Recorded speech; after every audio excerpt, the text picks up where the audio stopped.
Ese crimen tiene un origen y ese origen es esta constitución fujimontesinista, esta constitución que tiene su época de caducidad y que también se ha vuelto de la mafia congresal. Esta constitución ya no va a existir en el gobierno de Venceremos y daremos paso a la nueva constitución plurinacional. Latencio, presidente. Alianza Electoral Venceremos. Justicia para el Perú. Ronald Latencio en contra de la Constitución Política del 93. El día del debate ocurrió lo ya conocido, los chistes, los insultos y diferentes tipos de cosas, como el Chato Acuña hablando huevadas sobre la anemia.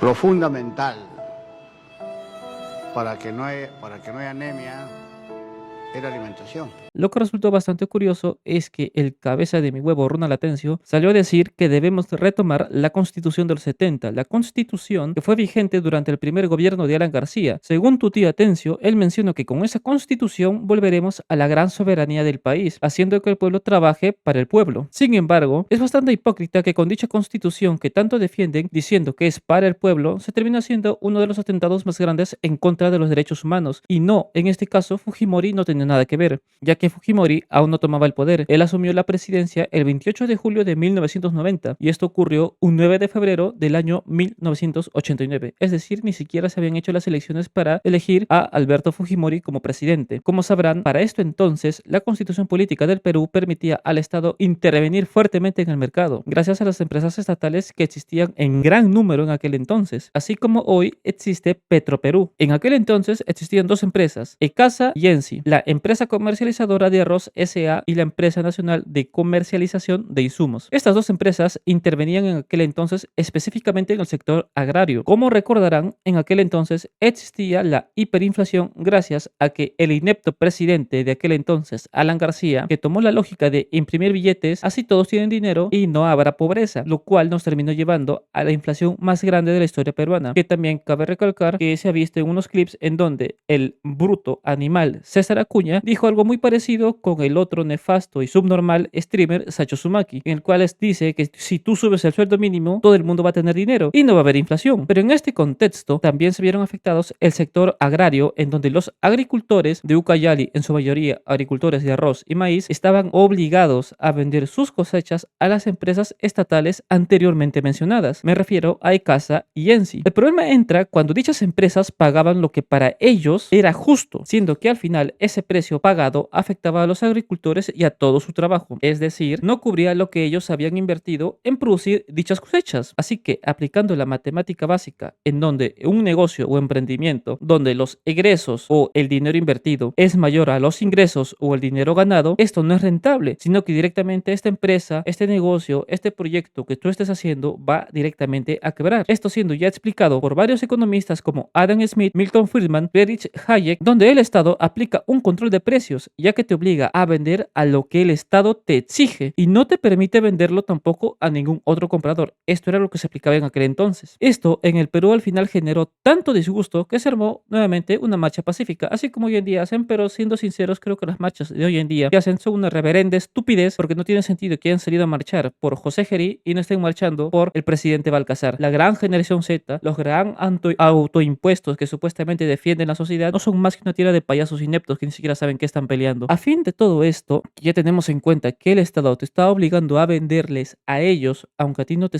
resulte rentable, y que ya se estableció que hubo una marcha, entre comillas, pacífica, protestando, ocurrió lo que ya se conoce. En la Plaza de Armas de Pucallpa, mientras esperaban noticias o una mesa de diálogo, no pasó nada de eso. Lo que recibieron fue represión por parte de la Guardia Civil y las fuerzas especiales, los cuales rodearon la Plaza de Armas sin haber una provocación suficiente para dichos eventos, donde empezaron a disparar en contra de los manifestantes, hecho que dejó entre 8 y 22 muertos, y luego los líderes campesinos fueron perseguidos y torturados por aquel gobierno de la época. Si se trae nuevamente la Constitución de los años 70, el Estado tendrá todo el poder de nuevamente imponer a qué precio comprar lo que tú estás produciendo o lo que tú quieres vender, sin importar que esto te deje en la quiebra, y no importa si existe otro comprador que te ofrezca pagarte el doble, ya que nunca podrás venderlos. Esto se va a establecer así gracias a la gran Constitución de los 70 que supuestamente efectivamente está protegiendo al pueblo y protege nuestra gran soberanía en este país. Pero estas prácticas, siendo ya vistas en países como China, pero no te hablo de China actual, del año 2026-2020, en el cual se ve un gran auge económico. Lo estoy hablando de la China en la época en donde se aplicó el socialismo puro, en este caso ya conocido el maoísmo, gracias a Mao Zedong. En aquel país conllevó grandes consecuencias como la gran hambruna, donde hubieron, si no me equivoco, entre 5 a 15 millones de muertos, donde el pueblo también estaba obligado a vender a todas las empresas estatales. Y todo se terminó, o el país dejó de ser, digamos, un estado mediocre, cuando dejaron estas prácticas y les permitieron a los productores,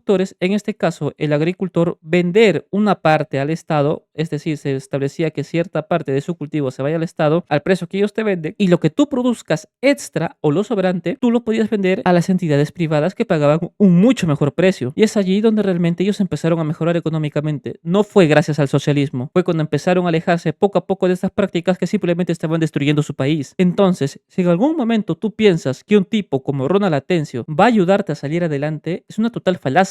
Desde viendo que quiere traer una constitución donde se le permitió al Estado tener tanto poder como para aplastar al pueblo sin ningún problema y generando crisis a nivel nacional, sería bueno reconsiderar tus opciones. Y no digo que votes por los mismos candidatos que quizás yo vea como opciones, sino date el tiempo de informarte y ver realmente qué ofrece cada uno. Y no repitas los mismos errores una y otra vez que ya se cometieron. Y por último, si no quieres investigar, usa alguna IA, la que tú quieras, ChatGPT, Gemini, Grok, Cloud, la que tú quieras que investigue y que busque información. Y contrasta esa información luego tú buscando nuevamente en alguna noticia de la época. Y realmente este es un pequeño mensaje y recomendación, que realmente se informen y no se dejen engañar por personas estúpidas como Ronald Atencio, ya que hoy en día la información está al alcance de absolutamente todos, simplemente la tienen que buscar. Y dicho esto, yo me largo y ya nos estaremos viendo en un próximo video.